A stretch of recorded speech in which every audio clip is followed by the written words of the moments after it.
આકાશવાણી અમદાવાદ વડોદરા પ્રાદેશિક સમાચાર ચૈતાલી જોશી વાંચે છે. ગુજરાત વિધાનસભાના નાયબ મુખ્ય દંડક અને ધારાસભ્ય વિજય પટેલે ડાંગમાં આહવા તાલુકામાં આવેલી પિંપરી પ્રાથમિક શાળાના 8 ઓરડાનું ખાતમુહૂર્ત કર્યું હતું. જિલ્લા પ્રાથમિક શિક્ષણ અધિકારી જિગ્નેશ ત્રિવેદીએ જણાવ્યું હતું કે પિંપરી પ્રાથમિક શાળા ખાતે કુલ 8 જેટલા ઓરડાની ઘટ પ્રવર્તે છે. શ્રી ત્રિવેદીએ જણાવ્યું હતું કે આ ઓરડાના બાંધકામ બાબતે વર્ષ 2020-21માં નાબાર્ડ યોજના અંતર્ગત સમગ્ર શિક્ષા ગાંધીનગર દ્વારા ટેન્ડર પ્રક્રિયા હાથ ધરવામાં આવી હતી, પરંતુ કોઈ એજન્સીએ ટેન્ડર ન ભર્યો હોવાથી બાંધકામ પ્રક્રિયામાં વિલંબ થયો હતો. જોકે હવે સોમવારે ગુજરાત વિધાનસભાના નાયબ મુખ્ય દંડક અને ધારાસભ્ય વિજય પટેલે સ્થાનિક આગેવાનો સાથે મળીને શાળાના મકાનનું ખાતમુહૂર્ત કરતા ગ્રામજનોમાં આનંદની લાગણી છવાઈ હતી.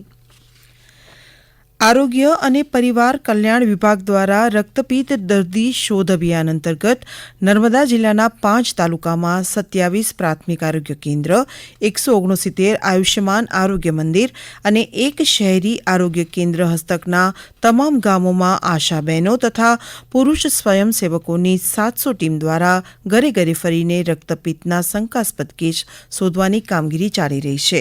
18 જૂન સુધીમાં જિલ્લાના 84,000થી વધુ ઘરોની મુલાકાત લઈ 4 લાખથી વધુ લોકોની તપાસ કરવામાં આવી છે. આ તપાસમાં જિલ્લામાં રક્તપિત્તના કુલ 33 દર્દીઓ મળી આવ્યા છે, જેમાં 21 બિનચેપી તથા 12 ચેપી પ્રકારના કેસ મળી આવ્યા છે, જેમાં તમામ દર્દીઓને સારવાર હેઠળ મૂકવામાં આવ્યા છે. જિલ્લામાં રક્તપિત્ત દર્દી શોધ અભિયાન અંતર્ગત 4 જુલાઈ સુધીમાં કામગીરી પૂર્ણ કરવામાં આવશે. પ્રધાનમંત્રી નરેન્દ્ર મોદી 30મી જૂનના રોજ આકાશવાણી પર મન કી બાત કાર્યક્રમમાં દેશ વિદેશના લોકો સાથે પોતાના વિચારો રજૂ કરશે.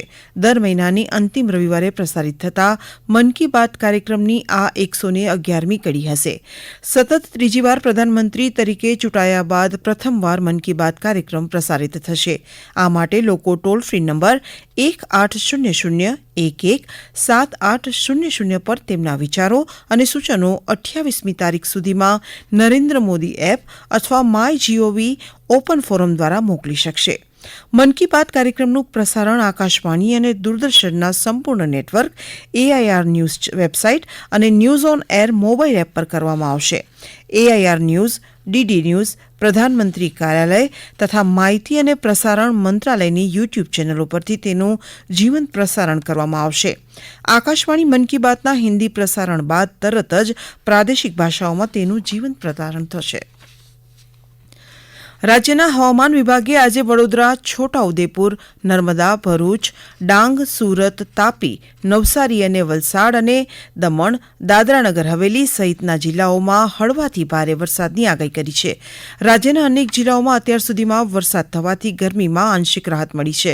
રાજ્યમાં છેલ્લા 24 કલાકમાં સૌથી વધારે 42 ડિગ્રી સેલ્સિયસ મહત્તમ તાપમાન વલ્લભ વિદ્યાનગરમાં નોંધાયું, જ્યારે અમદાવાદ અને ગાંધીનગરમાં 41 ડિગ્રી, બનાસકાંઠાના ડીસામાં, વડોદરા અને રાજકોટમાં 40 ડિગ્રી, સુરેન્દ્રનગર અને કંડલા હવાઈ મથકના 39 ડિગ્રી સેલ્સિયસ મહત્તમ તાપમાન નોંધાયું છે, તેમજ અન્ય જિલ્લાઓમાં મહત્તમ તાપમાન 39 ડિગ્રીથી ઓછું રહ્યું હતું. આ સમાચાર આપ આકાશવાણી અમદાવાદ વડોદરા કેન્દ્ર પરથી સાંભળી રહ્યા છો. આ સમાચાર આપ અમારી YouTube channel AIR news Gujarat પર પણ સાંભળી શકશો. વધુ સમાચાર માટે આપ અમારા ટ્વિટર હેન્ડલ AIR_news_ABAD ને ફોલો કરી શકશો.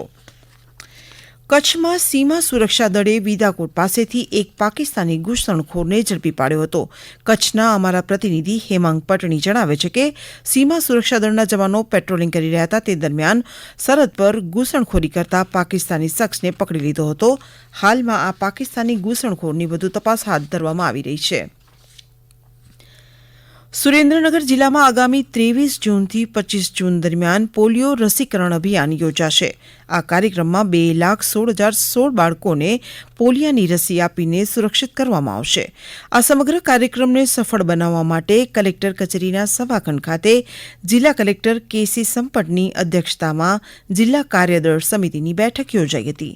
પોલિયો રસીકરણ અભિયાન અંતર્ગત જિલ્લાના 858 બૂથ પર બાળકોને પોલિયોની રસી પીવડાવવામાં આવશે. તેમજ 1,716 ટીમ બાકી રહેલા બાળકોને ઘરે જઈને તેમજ 55 મોબાઈલ ટીમ વાડી વિસ્તારમાં અને 12 ગામથી કામ માટે આવેલા શ્રમિકોના બાળકોને રસી પીવડાવશે. આકાશવાણીના અમદાવાદ વડોદરા કેન્દ્ર પરથી પ્રાદેશિક સમાચાર પૂરા થયા.